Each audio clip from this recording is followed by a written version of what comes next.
குரு பிரம்மா, குரு விஷ்ணு, குருதேவோ மகேஸ்வரः, குரு சாட்சாத் பரபிரம்மா, தஸ்மை ஸ்ரீ குருவே நமக.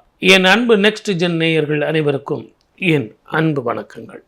குரு பெயர்ச்சி எப்படி இருக்கும், 12 ராசிக்கு எப்படி இருக்குன்னு பார்க்கறதுக்கு முதல்ல இந்த குரு பெயர்ச்சி முதல்ல எப்படி இருக்குன்னு முதல்ல தெரியணும். பிரபஞ்சத்துக்கு எப்படி இருக்கும், இந்த உலகத்துக்கு எப்படி இருக்கும். ஏன்னா சனிப்பெயர்ச்சி ஆகும்போது சார் எனக்கு பிரச்சனை எதுனா வந்துடுமா, வேலையில் பிரச்சனை வருமா, தொழிலில் பிரச்சனை வருமா அப்படின்னு ஒரு பயத்தோடு அந்த ப்ரிடிக்ஷன் எல்லாம் பார்ப்பாங்க. ஆனால் இந்த குரு பெயர்ச்சி வரும்போது சந்தோஷத்தோடு பார்ப்பாங்க. சுப பலன் வரப்போகுது, கெட்டி மேளம் கொட்ட போகுது, வேலை வாய்ப்பு வரப்போகுது, வீடு வாங்க போகிறேன் அப்படின்னு நிறைய நமக்கே தெரியுமே. சுபர் பார்வை இல்லையா, ஸ்தான பலம் கிடையாது, அவருக்கு பார்வை பலம் தான் 5, 7, 9. அதில் இந்த ஆண்டு உங்களுக்கு பார்த்திங்கன்னா தமிழ் புத்தாண்டில் குரு ராஜாவாக வர்றார். இந்த குரு ராஜாவாக வரும்போது குரு கடகத்தில் போய் உச்சம் பெற போகிறார். 12 ஆண்டுகள் பொறுத்து இந்த வீட்டுக்கு வரப்போகிறார். ஒவ்வொரு வருடமும் ஒவ்வொரு புஷ்கரம் வேற நடக்கும். ஒவ்வொரு நதியில் குளிச்சிங்கன்னா உங்களுக்கு புண்ணியங்கள் கிடைக்கும். இந்த 12 ஆண்டுகள் கழித்து கடகத்துக்கு வரும்போது உச்சம் பெற்ற இந்த குரு இந்த பிரபஞ்சத்துக்கே நல்ல ஒரு வாழ்க்கையை கொடுப்பார். தங்கம் விலை ஏறத்தான் செய்யும், வெளியினுடைய விலையும் ஏற்றத்தான் செய்யும். எப்போ தங்க விலம் ஏறி இறங்கியிருக்கா, குரு நீச்சமாயிட்டாருங்க அதனால் தங்க விலம் குறைஞ்சிருங்கன்னு சொல்ல முடியுமா? இந்த எல்லோ மெட்டல் மட்டும் ஒரு முறை ஏறுச்சுன்னா இறங்குறதுங்கிறது கஷ்டம். பிளாக் கோல்டுன்னு சொல்லக்கூடிய பெட்ரோல் ஏற்ற இறக்கங்கள் இருக்கும். இப்போ கொஞ்சம் ஏற்றமாக இருக்கும், மறுபடியும் இறங்கிடும். Share market up and down இருக்கத்தான் செய்யும். ஷேர் மார்க்கெட்டில் மிக கவனமாக இருக்கணும். இந்த ஆண்டு குரு பயிற்சி சார் அப்படின்னு எல்லாரும் சொல்கிறோமே ஒழிய 3 விதமான நிலைகளில் குரு பயிற்சி ஆகிறார். அது என்ன அப்படின்னா, மிதுன ராசியில் குரு இருக்கார், அதில் இருந்து குரு மாறுறார், கடகத்துக்கு மாறும்போது உச்சம் அடைகிறார். இங்கே கூட 5 மாதம்தான் இருக்கார். மறுபடியும் சிம்மத்துக்கு போய் அதிச்சாரமாக மாறுகிறார். அதிச்சாரமாக போயிட்டு திருப்பியும் வக்கரம் பெறுகிறார். ஸோ 1 வருஷம் இருக்கக்கூடிய குரு உச்சம் பாவம் கடகராசிக்கு பார்த்திங்கன்னா கண்டகச்சனி, அஷ்டமசனி அப்படின்னு 5 வருஷம் அப்படிங்கிறது 5.5 வருஷமாக போயிடுச்சு. இப்போ பார்த்திங்கன்னா 1 வருஷம் இருக்க வேண்டிய குரு 5 மாதம், அதில் ஒரு 3 மாதம் 8 மாதம்தான் இருக்கார். அப்படி சுப விஷயங்கள் அவ்வளவு பெருசாக இல்லைனாலும் நல்ல விஷயங்கள் நடக்குமா அப்படிங்கிறத நம்ம பார்க்கணும்.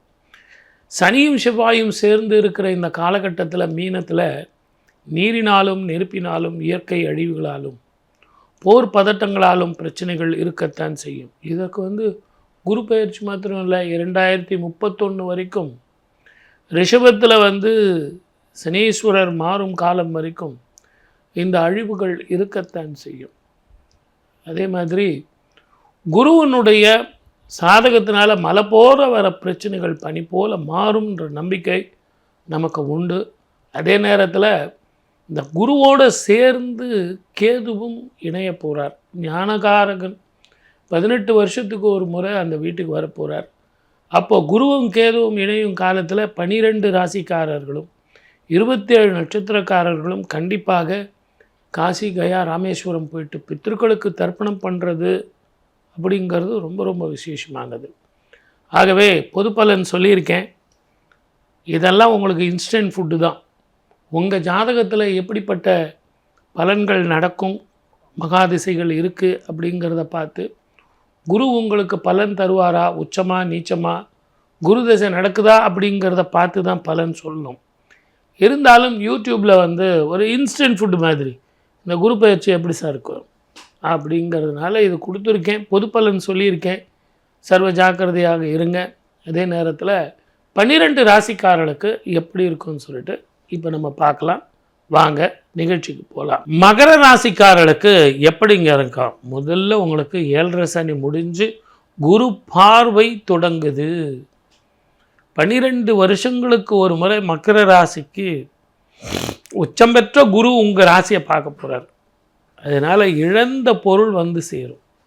இழந்த சொத்து வந்து சேரும், இழந்த செல்வாக்கு வந்து சேரும், மறைந்த பொருள்கள் எல்லாம் பணமாக கொட்டும். எனக்கு ரெக்கக்னேஷனே இல்லை சார், நானும் எவ்வளவோ கஷ்டப்பட்டு உழைக்கிறேன். மகர ராசி எப்போவுமே நீங்கள் பிறந்ததுலேருந்தே பார்த்தீங்கன்னா அடுத்தவனுக்காக உழைச்சிக்கிட்டே இருக்கீங்க. உங்களுக்கு என்ன உழைக்கிறீங்க, உங்கள் குடும்பத்துக்கு என்ன உழைக்கிறீங்க தெரியவே தெரியாது. அது படிக்கும்போதும் சரி, இப்போ வேலைக்கு போகும்போதும் சரி, உங்களுக்குன்னு ஒரு செலவு ஒன்றுமே இருக்காது. குடும்பத்துக்கு தான் எல்லா செலவும் பண்ணிகிட்ருப்பீங்க. அப்போ உங்கள் ஜாதகத்தில் இந்த 7.5 சனியில் ஏற்பட்ட அனுபவத்தை மனசில் வச்சு, இனிமேற்பட்டு நான் அடுத்தவனுக்கு வந்து உதவுவேன், நான் அவனுக்கு போய் புத்தி சொல்வேன், இவனுக்கு ஜாமீன் கையெழுத்து போடுவேன், போவீங்க? போக மாட்டீங்கன்னு எனக்கு தெரியும். அதான் நல்ல படிப்பினை வந்துருச்சே இல்லையா? பணம்னா என்ன, பட்டம்னா என்ன, பசினா என்ன, எல்லாம் தெரிஞ்சு போச்சே சார். இனிமேல் நீங்கள் போவீங்க? போக மாட்டீங்க. இருந்தாலும் நேரத்துக்கு சாப்பிடுங்க, நேரத்துக்கு தூங்குங்க, மிக கவனமாக இருங்க, உங்கள் வேலையை நீங்கள் பாருங்கள். நிறைய பணம் வரப்போகுது, அதை வந்து ஸ்திர சொத்தாக மாற்றிங்க. சொல்லும்போதே சந்தோஷமாக இருக்குல்ல? ஸ்திர சொத்தாக மாற்றிங்க. எவ்வளோ நாளாக காத்துட்டு இருந்தீங்க, ஒரு பில்டிங் வாங்கி போடுங்க, ஒரு வீடு வாங்கி போடுங்க. அதே நேரத்தில் டாக்குமெண்ட்டை படிங்க.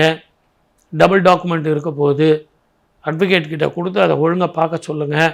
நீங்களும் அவருக்கு ஹெல்ப் பண்ணுங்கள். வெறும் டாக்குமெண்ட்டை கொடுத்தா போதும் சார், அவர் பார்த்துக்குவார் சார். டாக்குமெண்ட்டை அவர் பார்ப்பார் சார்.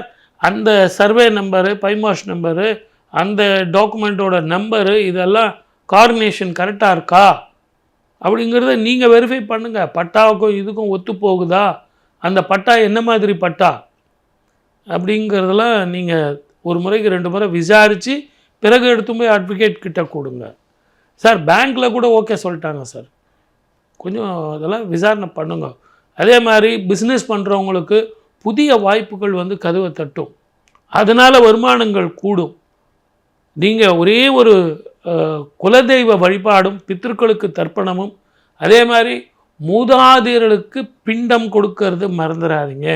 இந்த வருஷம் மகர ராசி நேயர்களுக்கு 7ஆம் பார்வையாக குரு பார்க்குறார், ஞானகாரகனோடு சேர்ந்து.